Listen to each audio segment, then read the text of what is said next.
আজকে আমার শরীরটা অনেক খারাপ, মানে আমি অনেক অসুস্থ। আমি শোয়া থেকে উঠতে পারি নাই। তো আপনাদের ভাইয়া আমাদের দুপুরে খাবার রান্না করছে, ডিম ভাজছে, ভাত রান্না করছে। আমাকে ডাকেও নাই, আমার শরীরের অবস্থা অনেক খারাপ দেখা ডাকে নাই। আর সবচেয়ে মজার বিষয় হচ্ছে কি জানেন, আমি কালকে রাত্রে বলছি কি যে আমি একটু শুটকি ভর্তা হইলে মনে হয় কয়টা ভাত খাইতে পারতাম। ওইটা দেখি সে শুটকি ভর্তা বানাইছে। এটা কিভাবে বানাইছে, এটা হচ্ছে গিয়ে সে সব কিছুই করে হামান দিস্তা আছে না, হামান দিস্তায় সেচছে আর কি। সে তো পাটায় বাটাবাটি করতে পারে না, হামান দিস্তায় সেচে তারপরে ভর্তা বানাইছে। এখন কয়টা ভাত খাব, ভাতটা হয়ে গেছে আর কি, নরম হয়ে গেছে, কিন্তু তারপরে যে করছে এটাই অনেক বেশি, জীবনে করে নাই।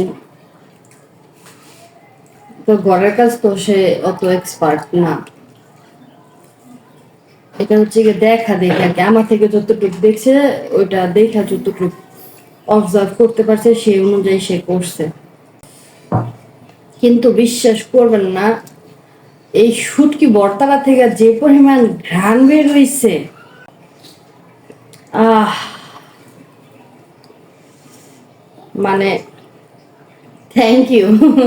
খাওয়ার আগে থ্যাংক ইউ দিতেছি, থ্যাংক ইউ। আলহামদুলিল্লাহ সবকিছুর জন্যই আসলে। শোনেন, সুখ দুঃখ মিলাই জীবন। সবসময় সুখ থাকবে এমন কোনো কথা নাই, আবার সবসময় কষ্ট থাকবে এমনও কোনো কথা নেই। জীবনে উত্থান পতন থাকবই, এটি মাইনে নিয়েই সামনের দিকে আগায় যাইতে হবে। হয়তো আমরা একটু ভালো ছিলাম, এখন একটু খারাপ আছি, কারণ এখন ব্যবসা বাণিজ্য শুধু আমার হাজব্যান্ডের না, সবারই একই অবস্থা। তো এটাও মাইনা নিয়ে সামনের দিকে আগায় যেতে হবে। তো এদিলে আপসেট হয়ে কোনো লাভ নাই। আমি খালি এফোর্টটা চিন্তা করতেছি, সে আমাকে শুটকি ভর্তা বানাইছে। বিসমিল্লাহ।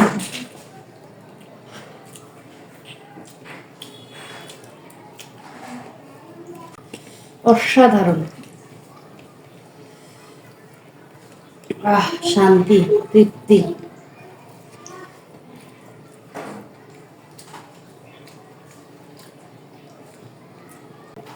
তুমি পাস, অনেক মজাদার ভর্তা বানিয়েছো, অনেক বেশি। হুম,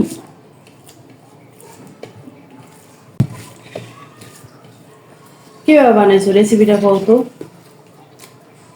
অনেক মজা হয়েছে ভর্তা।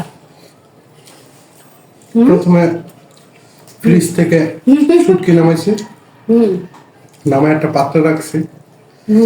তারপর তোমার 4-5টা কাঁচামরিচ নিছি, কিছু ধনিয়া পাতা নিছি, একটা রসুন নিছি, রসুনের কোয়াগুলো সব ছিলছি, আলাদা আলাদা করছি। 3টা পেঁয়াজ নিছি, আর একটা লবণ।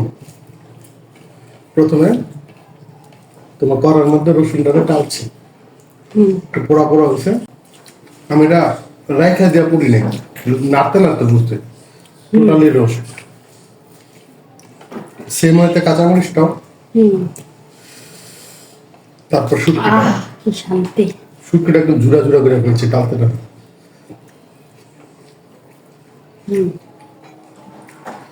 তারপর তো হামানদিস্তা নিয়া, আমি তো পাটা বাটতে পারি না, হামানদিস্তা নিয়া এটা শব্দ শুনে আমার ঘুম ভাঙছে। প্রথমে রসুনটারে, তারপর কাঁচামরিচটারে, তারপর শুটকিটারে,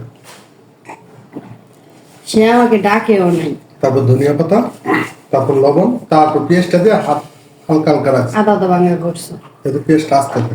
সে আমাকে ডাকেও নাই। আমি হামানদিস্তার শব্দ শুই না, আমি কি করতেছে। পরে উঠা দিয়ে সে ভাত রান্না করছে। আমি কালকে তো শুটকি ভর্তার কথা কইছি, শুটকি ভর্তা বানাইতেছে, আবার ডিমও ভাজছে। বাহ, মাশাআল্লাহ। আর কি লাগে এগুলা খাবারে? আর কিছু দরকার আছে বলেন? আলহামদুলিল্লাহ।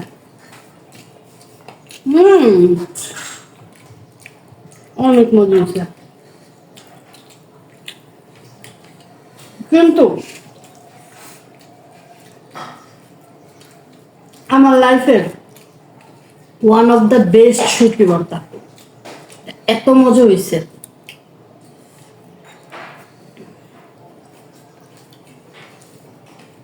এত ভালো করে বানাইছে। Thank you, thank you. Welcome welcome. Jannat এদিকে এদিকে এদিকে ভাত খা। আপনাদের ভাইয়া আমাদের হেল্পিং হ্যান্ডের বাবু ভাত খাওয়াই দিতেছে। খাইয়া গিয়ে আমার রং আবার নষ্ট করিস, হ্যাঁ? আর কয়েকদিন রঙের শেষ করে দিয়ে গেছে, এটা নিয়ে সে খুব রাগ জান্নাতের উপরে। বাচ্চা মানুষ না, রঙের টিউব থেকে রং সব বাইর ফিরা নিজের জামা জমা মাখছে। এদিকে লাইট তুল। ভাত খা গেলে লাগে। আরো তোর ললা বানাই দি, ললা না রে।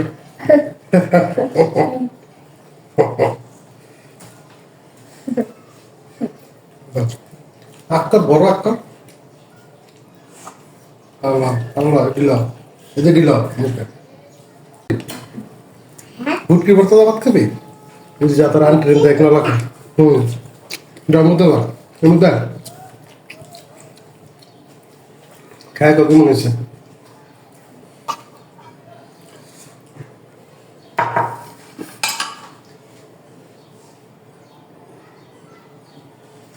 কেমন রে? কেমন আছে জান্নাত? ওই পানি খেতে যাচ্ছে? ঝাল লাগিয়েছে, ঝাল লাগিয়েছে। বিটকি ভর্তা ঝাল লাগছে রে? কত ঝাল লাগে?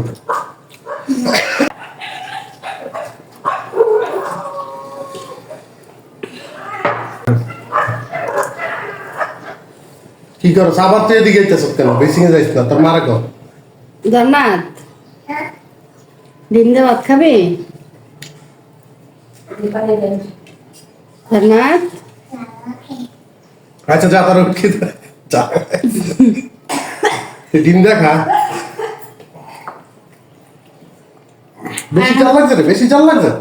আর আন্টি ডিমটা খাওয়া দে। আর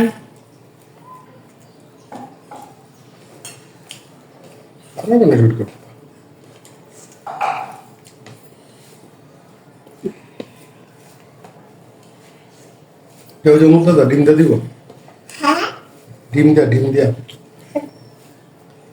মায়ের দা তোকে আমার হাসিস। মজার একটা খাবার খাইলাম আলহামদুলিল্লাহ। তো সবাই আমার হাজবেন্ডের জন্য দোয়া করবেন, যাতে সে ভবিষ্যতে আমাকে এমন আরো আরো ভালো ভালো জিনিস রান্না করে খাওয়াইতে পারে। আল্লাহ হাফেজ।